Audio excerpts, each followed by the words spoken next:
L'objet du délit accroché au fronton. Pour défendre ce panneau, le maire de Villeneuve-les-Maglones affiche d'entrée la couleur. De vous accueillir aujourd'hui en tant que maire dans notre commune de Villanova-des-Magalouna.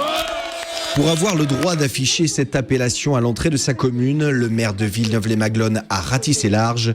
Des députés nationaux ou européens, des maires de tous bords et même la première dauphine des Miss France.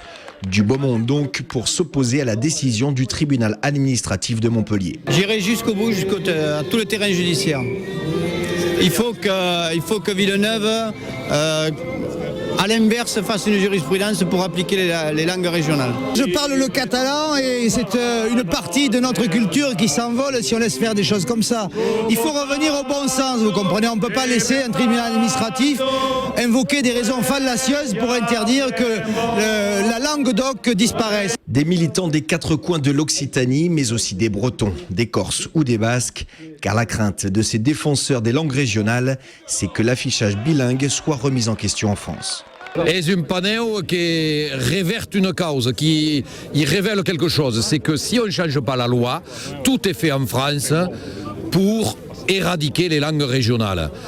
Et même dans les attendus du tribunal administratif, il y a quelque chose de terrible, c'est qu'il est dit que tout panneau qui est dans une autre langue que le français est passible de peine pénale. C'est une vraie question de liberté, et de liberté culturelle, de liberté linguistique. Je pense que la question qui se pose aujourd'hui, c'est de savoir si nous sommes dans un pays qui peut accepter de la diversité culturelle, de la diversité linguistique.